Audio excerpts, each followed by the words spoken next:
IPhone ব্যবহারকারীদের জন্য আসতে যাচ্ছে বড় দুঃসংবাদ। বিশ্বব্যাপী রপ্তানি পণ্যে 10% শুল্ক আরোপ করেছেন মার্কিন প্রেসিডেন্ট ডোনাল্ড ট্রাম্প। এছাড়া মার্কিন পণ্যের উপর শুল্ক আরোপ করা দেশগুলোর জন্য আলাদা শুল্ক নীতি আরোপ করে চলেছেন তিনি। এতে করে আইফোনের দামেও প্রভাব পড়তে যাচ্ছে।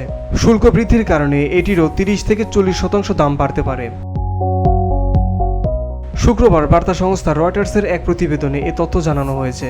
প্রতিবেদনে বলা হয়েছে, মার্কিন প্রেসিডেন্ট ডোনাল্ড ট্রাম্প বিশ্বজুড়ে বিভিন্ন দেশে ব্যাপক শুল্ক আরোপ করেছেন, যা বৈশ্বিক বাণিজ্যের দৃশ্যপট পরিবর্তন করতে পারে। এর ফলে আইফোনের মতো গ্রাহক পণ্য সবচেয়ে বেশি প্রভাবিত হতে পারে। বিশেষজ্ঞদের মতে দাম 30 থেকে 40% পর্যন্ত বাড়তে পারে যদি কোম্পানি এই অতিরিক্ত খরচ গ্রাহকদের উপর চাপিয়ে দেয়। বর্তমানে বেশিরভাগ আইফোন চীনেই তৈরি হয়। দেশটিতে 54% শুল্ক আরোপ করা হয়েছে। যদি এই শুল্ক বজায় থাকে তবে অ্যাপলকে কঠিন সিদ্ধান্ত নিতে হবে। অতিরিক্ত খরচ শোষণ করবে নাকি এটি গ্রাহকদের উপর চাপিয়ে দেওয়া হবে তা স্পষ্ট নয়। রয়টার্স জানিয়েছে, অ্যাপল বছরে 22 কোটি 20 লাখ আইফোন বিক্রি করে।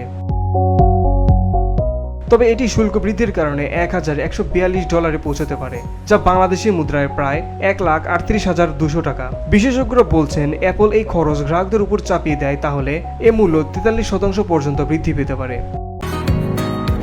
বসুন্ধরা, উত্তরা, বনশ্রী, কুড়িল ও বাড্ডা সহ রাজধানীর বিভিন্ন স্থানে অভিজাত ও অত্যাধুনিক মানের ফ্ল্যাট কেনার এক নির্ভরযোগ্য প্রতিষ্ঠান pleasant properties limited.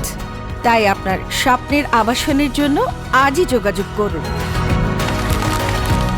Pleasant properties limited, where destiny matches eventually. অন্যদিকে আইফোন 16 প্রো ম্যাক্স, যা 6.9 ইঞ্চি ডিসপ্লে এবং 1 টেরাবাইট স্টোরেজ সহ বর্তমানে $1599 বিক্রি হয়। তবে শুল্ক বৃদ্ধির কারণে এর দাম প্রায় $2300 হতে পারে, যা বাংলাদেশি মুদ্রায় 2,78,000 টাকারও বেশি। Beauty Bangla news desk.